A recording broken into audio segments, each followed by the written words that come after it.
আমাদের প্রতিদিনের খাবারে অথবা বিভিন্ন রান্নাতে টক দই কিংবা দই এটা কিন্তু অনেক উপকারী এবং প্রয়োজনীয় একটা জিনিস, কিন্তু আমরা অনেকেই বাসায় সঠিকভাবে টক দই বসাতে পারি না। সেজন্য আমাদের বাজার থেকে অনেক দাম দিয়ে কিনে আনতে হয়। তো আজকে টক দইয়ের একটা পারফেক্ট রেসিপি আপনাদের সাথে শেয়ার করবো। হ্যালো এভরিওয়ান, আসসালামু আলাইকুম। এখানে টক দই বানানোর জন্য আমি 1 কেজি পরিমাণ দুধ নিয়েছি এবং আমি এখানে ফার্ম ফ্রেশ দুধটা ইউজ করেছি।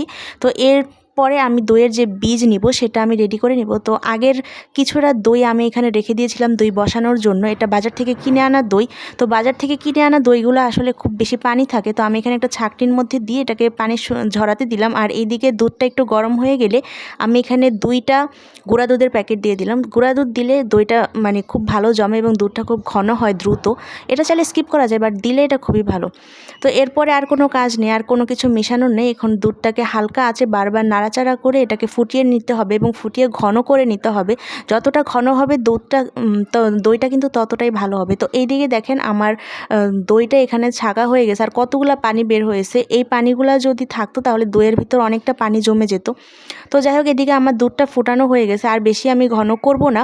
তো এই তো এখন এটাকে ঠান্ডা করতে হবে এবং কন্টিনিউয়াসলি এটাকে নেড়ে চেড়ে ঠান্ডা করতে হবে। 1 মিনিটের জন্য নাড়া থামানো যাবে না। তো এই তো এদিকে আমার দইটা এখানে রেডি। এখন এটাকে একটু ভালো করে ফেটিয়ে একদম স্মুথ করে নিতে হবে। এটা যতটা স্মুথ হবে দইটা তত ভালোভাবে স্মুথলি জমবে এবং ভিতরে ফেটে যাবে না।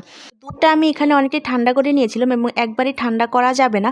একটা আঙ্গুল চুবানো যায়, সহ্য করা যায়, এইরকম গরম রাখতে হবে। তো আজকে আমি দই মেকারে দইটা বসাবো। তো এই তো এখানে আমি এখন এটাকে রেডি করে নিচ্ছিলাম। দইয়ের যে বীজটা আমি রেখেছিলাম সেটার সাথে দুধটা ভালো মতো মিক্স করে তারপরে দুধের সাথে এটাকে দিয়ে দিতে হবে। এই কাজটা একটু দ্রুত করতে হবে, কারণ দুধটা যদি ঠান্ডা হয়ে যায় তাহলে দইটা জমতে অনেক বেশি সময় নেবে। তো আমি দই মেকারের যে বাটিটা ছিল সেটাতে দইটা বসিয়ে দিলাম। যদিও আমার এখানে একটু দুধ বাকি ছিল, এটা সমস্যা নেই। তো এই তো আমি আস্তে করে দই মেকারে গিয়ে দুধটা বসিয়ে দিলাম। এটা 8 থেকে 12 ঘন্টা একদমই রেস্টে রাখতে হবে। তো আমি এটাকে ভালো মতো আটকিয়ে দিলাম। আটকে এখন একটা টাওয়ালের ভিতরে এটাকে র্যাপ করে নেব, যাতে বাইরের কোনো হাওয়া বাতাস বা কোনো ঠান্ডা কিছু এখানে ঢুকতে না পারে।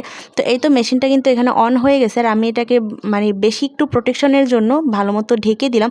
এটাকে একদমই 8 থেকে 12 ঘন্টা রেস্টে রাখতে হবে। তো এই তো আমি একদমই 8 থেকে 10 ঘন্টা রাখছিলাম, রেখে এখন চলে আসলাম দেখতে যে দইটা জমছে কিনা। তো আলহামদুলিল্লাহ দইটা কিন্তু খুব ভালো জমছে। আর একটু সাবধানে উঠাইতে হবে, যেহেতু উপরে ঢাকনা ছিল তাই উপরটা একটু স্মুথ হয়নি। আর এই দইটা কিন্তু বাসায় দই মেকার ছাড়াও কিন্তু এটা বানানো যায়। দেখা যায় কোনো একটা বক্স অথবা কোনো একটা মাটির হাঁড়িতেও কিন্তু আপনার এটাকে কোনো একটা গরম জায়গায় রেখে জমাতে পারবেন 8 থেকে 12 ঘন্টা। তো আমি তো দইটা কেটে দেখাচ্ছিলাম, দেখেন কতটা পারফেক্ট হয়েছে আলহামদুলিল্লাহ। আর এই দইটা কিন্তু একদমই হোমমেড, কোনো ধরনের বাইরের কোনো কিছু এখানে ইউজ করা হয়নি।